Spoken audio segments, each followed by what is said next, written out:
Hello and welcome to Forever Motorsports, here for another daily live news video, bringing to all of you guys the latest news in Formula 1. A lot to talk about here today. We're going to kick it off though with what our title says here. Verstappen's win streak could be under threat in Singapore. Yeah, Max Verstappen's bid for a record-extending 11th straight win faces a severe test in Sunday's perilous Singapore Grand Prix night race on the unpredictable Marina Bay circuit. The Red Bull driver's third world title in a row is only a matter of time, but the Dutchman has never triumphed under the lights in Singapore, where tropical storms, intense humidity, and concrete barriers all wait. Safety cars and red flags will almost certainly play a part too, with memories of an incredibly messy race in Singapore a year ago fresh in Verstappen's mind. Rain is again forecast for this race weekend ahead of us. Verstappen was only 8th on the grid in 2022 after being underfueled in Saturday qualifying, and a pre-race deluge saw him start poorly on the sodden track, dropping back 5 places. He clawed his way through the field with the help of several safety car and virtual safety car periods though, only to slither onto an escape road while trying to take 4th place, eventually rejoining and settling for 7th. Red Bull teammate Sergio Perez kept his cool out in front to win ahead of Charles Leclerc in the Ferrari and keep the champagne on ice for a bit longer. "It's better than 8th, but it's not what I'm here for," he said. "Not with a car like that." "It was just incredibly messy," Verstappen ended. Verstappen leads Perez by 145 points this year in the current championship and could clinch the world title with 6 races to spare at next week's Japanese Grand Prix. Mercedes are second in the Constructors' Championship, a distant 310 points behind the Red Bulls, with team boss Toto Wolff believing that Red Bull are on course to win all 22 races this season. I think they need to screw it up themselves," Wolff said after Verstappen's 10th win in a row at Monza a fortnight ago. He said, "If they complete the clean sweep, Red Bull would eclipse the world record of Mercedes in 2016, when Nico Rosberg and Lewis Hamilton won 19 of 21 races." Red Bull team principal Christian Horner warned that the unique Marina Bay Challenge could upset their perfect season. "It's a street circuit. It's one of the toughest on the calendar. We saw last year how perilous it can be," said Horner. "We'll just do our best to keep this momentum running. One day we're going to get beaten. It's just a question of when. And we've just got to make the win as far away as we can. I think with every weekend that goes, there's more expectation to keep up this amazing run of results." Mercedes could also have a chance though in Singapore this coming weekend. Singapore lap times will be quicker this year because of the construction work near the city centre, which means that the removal of 4 90-degree corners towards the end of the lap. The total number of corners has dropped now from 22 to 19, with lap times around 8 seconds faster being predicted. That will add a new element of uncertainty. Team strategists will have less time to make calls on whether to pit for new tyres during the safety car periods as well, that frequent the Singapore Grand Prix race. Wolff believes though that Mercedes may have their best chance to upset the Red Bull run on a track where straight line speed is not so crucial, but grid position is everything because of the difficulty in overtaking. "Singapore is back to high downforce and coming towards our direction a little bit more," he said. "It will be important for us to maximize that opportunity when it comes." Well, we'll have to wait and see whether the Red Bull's win streak can be upset this race weekend, or whether the likes of Mercedes can possibly get on that top step here in Singapore. Moving on though to a little bit more news about Singapore. The Singapore Grand Prix, new track layout, and why this race is physically the most demanding for Formula 1 drivers. Singapore is regarded as the most challenging event on the Formula 1 calendar. Max Verstappen is yet to win at the Marina Bay circuit.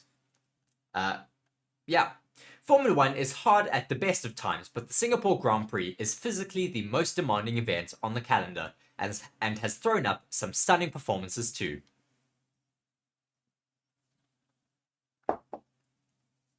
Since Since 2008, Formula 1 have been racing under the lights around the Marina Bay circuit. As it's a street circuit, driving close to the walls generally means you go faster. However, it's so easy to go over the limit and end up in that wall. Red Bull remarkably remain unbeaten in 2023, and Max Verstappen is on an unprecedented run of 10 consecutive wins. A major reason for this incredible success, though, is Red Bull's lack of mistakes this season. But if there's one track where they could be caught out, it's Singapore. In fact, it all went wrong for Verstappen last year in qualifying and in the Grand Prix, so can he make amends for this 12 months onwards?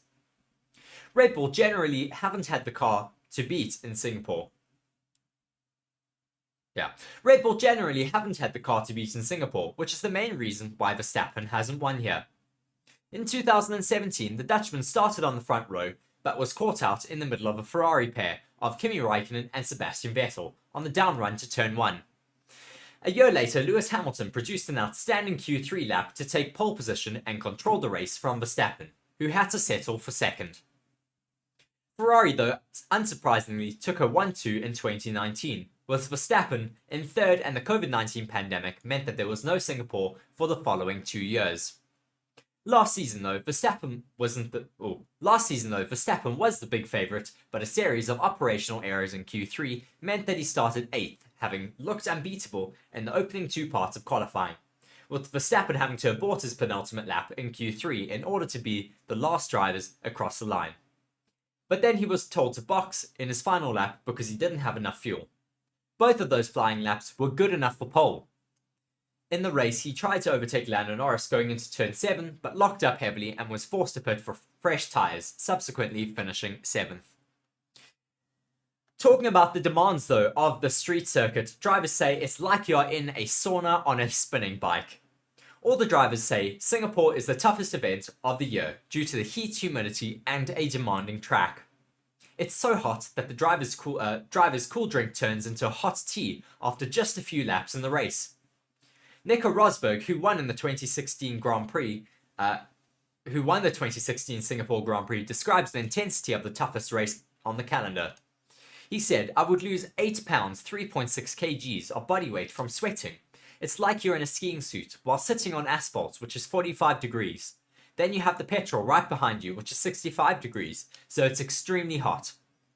There's no fresh air coming in, you have the seatbelts really tight and the carbon seat molded to your body, so you can hardly breathe properly. Corner after corner, where you have to hold your breath in corners, you can't breathe when you're cornering." As he said, "I remember after 10 laps, I would look at the pit board and it would say 50 laps to go, and I'm thinking, I'm done 10 laps in, and there's 50 to go. It's so horrible, the feeling in the car. It's like you're in a sauna on a spinning bike for 2 hours. Your head is starting to pump within the helmet. Your sweat is dripping down on your eyes and burning. It's incredibly tough." So, Red Bull have won all 14 races in 2023, but have come under pressure on the higher downforce tracks, particularly over 1 lap. Think back to Monaco, when Verstappen was forced to drive the wheels off of his car to snatch pole from Fernando Alonso, or Hamilton taking top spots in Hungary with a mighty lap. Singapore is all about mechanical grip and traction, 2 key areas the field are much closer to Red Bull in. Ferrari have showed that at Monza in qualifying, as they not only had strong straight line speed, but the drivers could stand on the throttle out of the slower corners with plenty of confidence. Aston Martin should be back on podium contention, too, with their great change of direction and a car that turns very well in the low-speed corners. The pole sitter has won 8 of the 13 Singapore Grand Prix, and overtaking is notoriously difficult though. So a spectacular performance from one of the Mercedes, Ferrari, or Aston Martin drivers in qualifying, thus giving them track position, might put Red Bull on the back foot. So we'll have to wait and see what does happen here in Singapore this year. It's going to be really difficult for the Ferraris, the Red Bulls, McLarens, and Mercedes here. I mean, I think a lot of drivers are going to be pushing to get up at the top of the grid in qualifying, as it is the most important around here, as we've seen in previous years. Who do you think, though, could take the win here in Singapore? Currently, our poll is saying 100% going to McLaren are going to upset the Red Bulls. I don't know. I think the Mercedes could have some really good pace here, as well as maybe the Ferraris and the Aston Martins. So let us know what you think in the poll. It's currently up there and running. Do be sure to go and vote in there. Moving on though to our next article, carrying on though with the demands on the drivers' bodies in Formula One, Lando Norris explains and expands on his back issues that have been aggravated by the current Formula One cars. McLaren Formula One driver Lando Norris has opened up on his back issues that have left him in constant pain last season and are still a work in progress. Last year, Formula One switched to the ground effect based cars, which are set up extremely stiff to generate the most downforce. That setup had the unintended side effect of porpoising on most cars, with drivers bouncing violently on the straights. But even without the highly publicized bouncing effect, the low ride heights have generally made the cars much less comfortable to drive, with more forces transferred to the drivers' backs. Norris has revealed that last year's McLaren left him in constant pain, having to do much more work with the team and his trainer to alleviate his back problems for this year. He was quoted as saying, I have to stretch morning and evening before every session. If I don't, then I always struggle a lot more with my back. It's not just racing, it's something that I've had to work on in general anyways. But it's definitely not helped by some of the changes of the car over the past couple of years. I've got to a pretty bad point last year. Every day I was struggling with sleep and everything, just in constant pain. I think a lot of things have already been put in place, like I made a couple of new seats already. It was worse last year than it is this year. Norris says his recurring issues have also limited how he trains.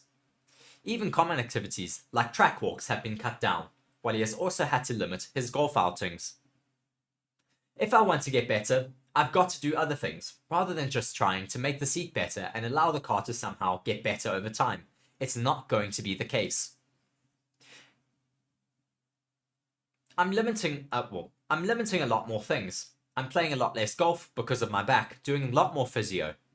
Some things I have to crank up and some things I have to pay the price for, like playing golf or certain sports. Even track walks. As soon as I do a track walk, I struggle a lot. So I've had to cut down on track walks. Little things that have helped me quite a bit, just to struggle less. I'm in a much better position now. I mean, I would love to play a lot more golf as well, and even with cycling and running my back hurts, so I still can't do everything that I want to do. Team boss Andrea Stella says the squad is continuing to monitor the issue, which he called a work in progress, but conceded there's only so much that the team can do to help with the seating position. We are following this matter very closely with Lando, Stella added. Some will have to come from his own understanding of what his body requires in terms of conditioning and in terms of how he needs to sit in the car to be comfortable and avoid this kind of issue. From our side, there's quite a lot of variables that we can play with, but we need to know exactly where we have to put our focus. So it's really a work in progress. There's no revolution in the plan in terms of the seating position, how upright it will be. We're hoping, in a way, that this will gradually fix itself, thanks to the work that Lando is putting in, and his adaptation even in terms of lifestyle, which I know must be very, very painful for such a passionate golf player. Very interesting to see the demands that Formula One does have on the bodies of these drivers and possibly what issues they may have later on as an adult because of their porpoising and all of those effects that it does have on these drivers' bodies. Mark, they're saying in the comment section, realistically, nobody is getting that close to the Red Bulls, as well as saying, does Verstappen also have back issues from carrying Red Bull at the moment? You think you're very funny there, don't you? So far, carrying on with our poll, though, someone else has voted for Mercedes in that poll, as well as 2 people have voted for McLaren. So, yeah, very interesting to see. Please do carry on voting in that poll that we do have running. Moving on, though, to our next article. Red Bull and Mercedes are under scrutiny amidst the new FIA directives. We spoke about it a little bit yesterday, but we will expand on it a little bit more here today.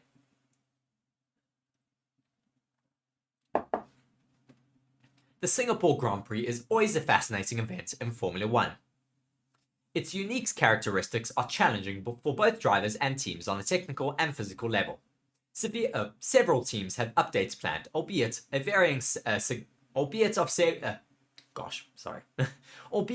varying significance. AlphaTauri, for example, introduces a huge package to Singapore.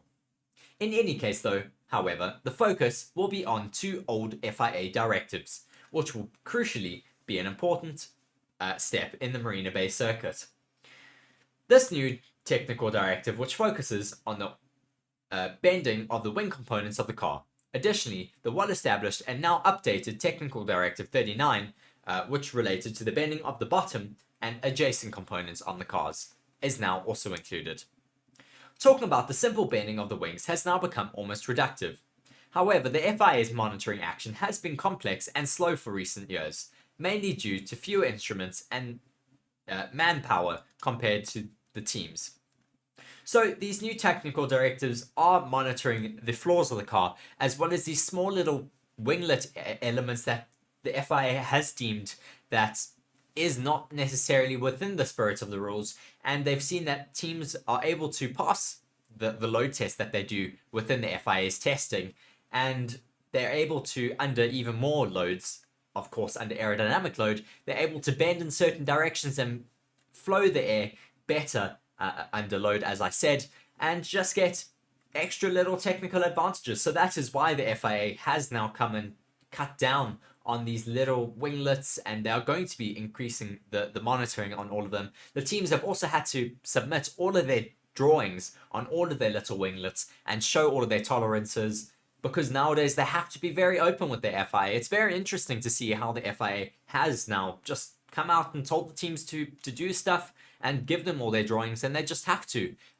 Yeah, we'll see though whether it does affect the Red Bulls this race weekend. I don't necessarily know. I think it might affect some of the other teams down the grid, but we'll have to wait and see what effects it does have. Baku is when the FIA first started asking a question about the teams having bendy wings. And it started with Aston Martin. The British outfit was noted for having significant bending on the front wing's internal part. Lawrence Stroll's team has never officially denied that the FIA asked to make changes to the front wing. However, Aston Martin confirmed to us that their drop in performance that started at the Spanish Grand Prix can be traced back to the updates introduced in Canada. Yeah, interesting. As we see another quote here saying, ours are static tests. So this is the technology involved in testing all of these wings.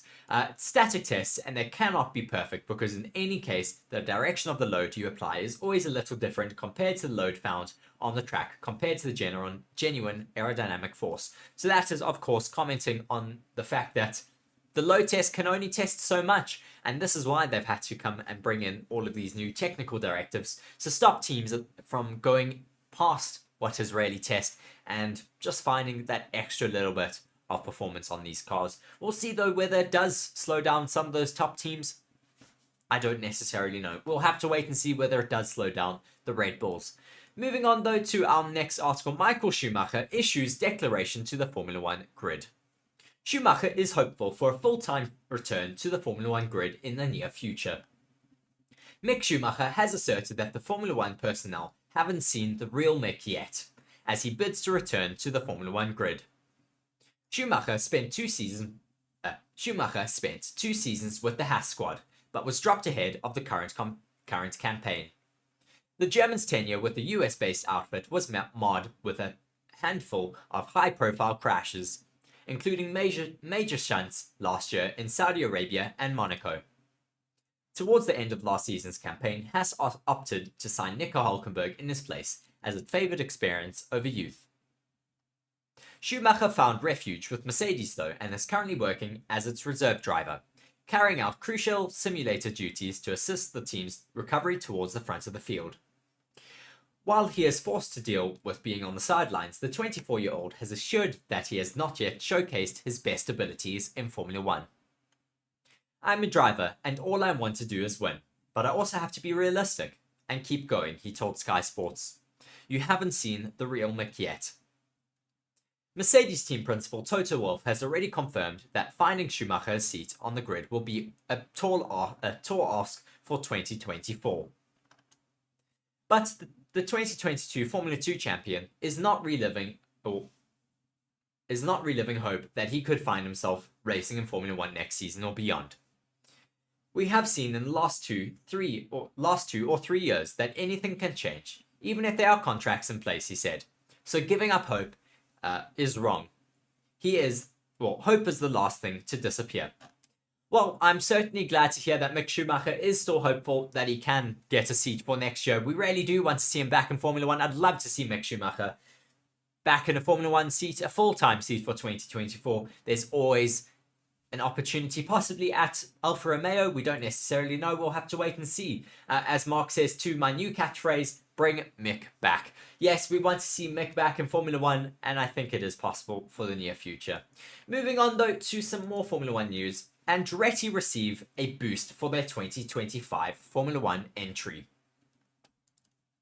We spoke about this, I think it was last week, we had a little bit of news about a possible Formula 1 entry for Andretti, but now just a few days ago we reported on an update on Andretti and their efforts to join Formula 1. Specifically, our report discussed their reluctance, or the reluctance of Liberty Media, to enter a legal battle and damage its reputation over Andretti's entry. As time passes though, this sentiment is increasingly prevalent among Formula 1's news outlets. For over 2 years, the American outfit has worked to join Formula 1. After failed attempts to buy Sauber at the end of 2021, putting down the investment and foundations to create their own team became the priority. Naturally though, with the sport growing in popularity and profitability, no teams were willing to sell increasingly valuable assets. In a similar vein though, perhaps the biggest contention for Andretti's entry is prize money. With established outfits unhappy about the potential for their annual earnings to be diluted. Liberty Media and Stefano Domenicali have also shown opposition to an 11th team entry. Typically though, the rationale used against the new entrant is that Formula 1 does not want the current equilibrium disrupted. Debate about whether Andretti can add value to the sport from a commercial perspective is a key sticking point. However, the current terms of the Concord Agreement outline a clear $200 million entry fee. If this amount is given, then the FIA cannot obstruct the process. Additionally, whilst Formula 1 news outlets have discussed Domenicali's doubts at length, a public rejection of Andretti could hurt the sport. Almost unanimously, fans have voiced support for fresh blood to join the grid. After a controversial few years, more bad press is something to be avoided wherever possible for Formula 1. This topic has also been mentioned in an update by Italian Motorsport. Once again, the idea that Liberty is hesitant to enter into a potentially ugly battle with Andretti is present. To be clear though, there will be plenty of developments and Formula 1 news headlines on this topic before a resolution is reached. With that said though, unlike in previous months, there seems to be a realistic path for the American giant. Notably, it is also reported Andretti has an agreement with Alpine to supply its engines in 2025. All the ingredients are in place. The question is now, what the outcome of Andretti's tug-of-war with Formula 1's result will be. It's also worth noting that Andretti have, of course, teamed up with Cadillac, which is a major US brand and certainly does speak to the fact that they do bring a lot of worth to Formula 1. You can't say that Andretti and Cadillac do not bring any value to the sport, because I mean they come with a major backing of General Motors. You definitely can't say that they don't have the value to bring to the sport. I mean, General Motors coming into Formula 1 would be a major addition to the sport, of course, and I think that it would provide a lot of viewership coming from America, which is really what the sport wants off the back of the Netflix Drive to Survive surge of fans in Formula 1. So we'll have to really wait and see what the developments on this are going to be, but I think it's really adding to the sport, not detracting from the sport. And I'd love to see Andretti as an 11th team in Formula 1. Moving on though to Fernando Alonso and Aston Martin. Alonso has been promised a more aero-efficient 2024 Aston Martin Formula 1 car. Aston Martin's Formula 1 Performance Director Tom McCullough,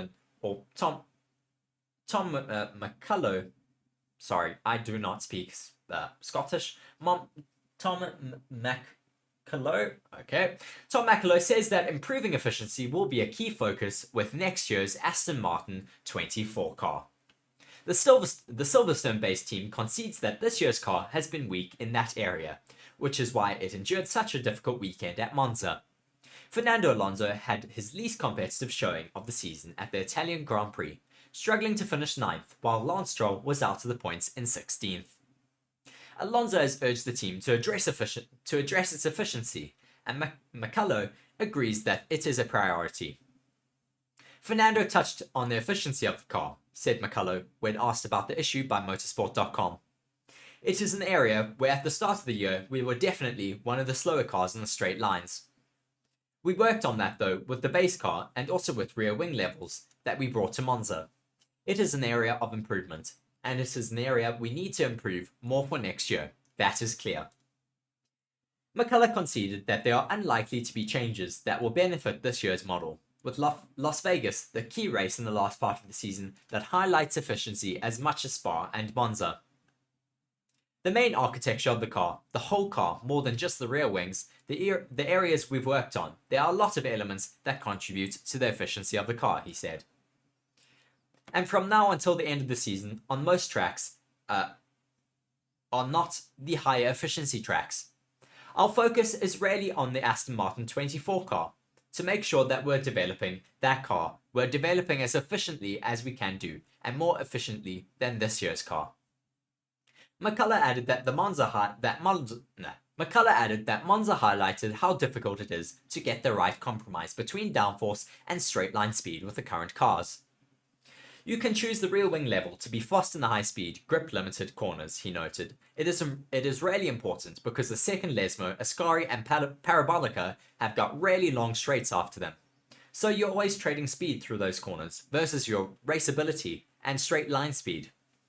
Obviously, Sector 1, particularly in qualifying, is one low-speed corner and just lots of straights, or power-limited sectors that are easily flat. I think this generation of cars and characteristics of people's cars has led to be a bit different. I think this generation of cars and the characteristics of people's cars has led to a bit of difference in rear-wing philosophy. That's certainly what we've seen a lot this year. A lot of teams trying to trade rear wing downforce for efficiency at certain tracks. We see Red Bull don't necessarily bring the lowest downforce wings. They prefer to have a little bit more downforce on the rear wings to have more efficiencies through those higher downforce sectors that they do need to go through. Yeah, it's very, very interesting to see how these different teams all have different philosophies and designs on their cars. To stick around though with Aston Martin, moving away from Formula 1 a little bit, staying with motorsport though, Aston Martin are close to reviving the Valkyrie Le Mans hypercar project for 2025 World Endurance Championship. Little bit away from Formula 1, but nonetheless very, very exciting. Aston Martin is close to reviving its Valkyrie Le Mans hypercar for an assault on the World Endurance Championship at the IMSA Sports Car Championship from 2025. The Valkyrie Le Mans hypercar project is set to be reactivated after more than 3 years on the back burner as Aston Martin and US-based team Heart of Racing ramp up a relationship that already straddles the GT arenas in IMSA and World Endurance Championships. Autosport has learned that Aston Martin and Heart of Racing, which is backed by computer games tycoon Gabe Newell, are close in a deal to bring a car conceived to the start, racing in 2021 to the track finally. The deal is not done as yet, but it is understood that it could be just weeks away. Aston Martin is known to be speaking to suppliers about the potential program and has already put in key staff in place to oversee the program. These include former Williams Formula 1 engineering director Adam Carter, who joined the new Aston Martin Performance Technologies division earlier this year. Aston would not confirm that it is working to revive the Valkyrie Le Mans hypercar project, but it stressed its sports car racing DNA and that it continually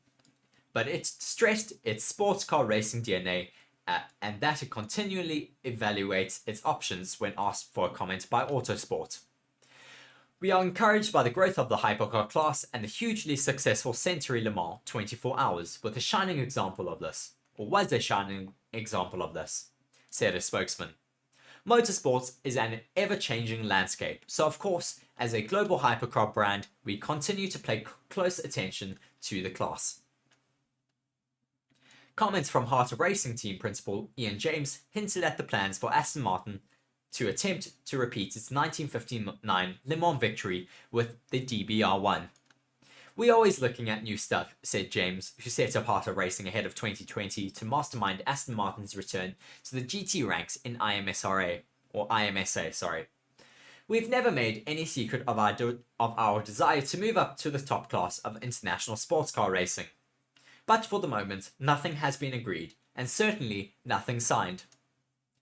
Heart of Racing, which runs out of workshops in Florida, has already expanded into the World Endurance Championship with Aston Martin this year.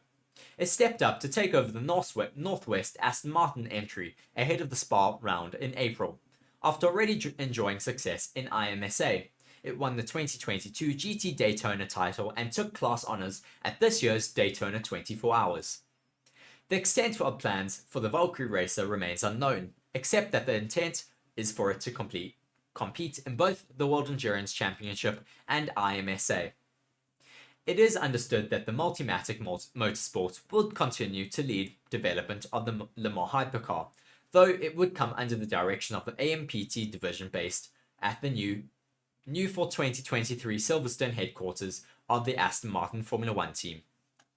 Very interesting to see that Aston Martin are wanting to move away not only just from Formula 1 and move into some other divisions of motorsport. Always very exciting to see when Formula 1 teams do want to expand into other forms of motorsports. Mark there just saying in the comments there, Aston Martin Le Mans team, that Valkyrie is too cool and it would be insane to have it as a Le Mans hypercar. I certainly agree. Really excited to see whether we will get them in Le Mans in the future, but nonetheless very, very exciting. Thank you very much though for joining me here today for my Formula 1 daily live news video and a little bit of motorsport news there at the end. Yeah, I have been Reece here for Forever Motorsports. Do be sure to like and subscribe to the channel and do be sure to check out all of our other content as well as all of our social medias linked in the description. Thank you very much though for joining me here today. I've been Reece.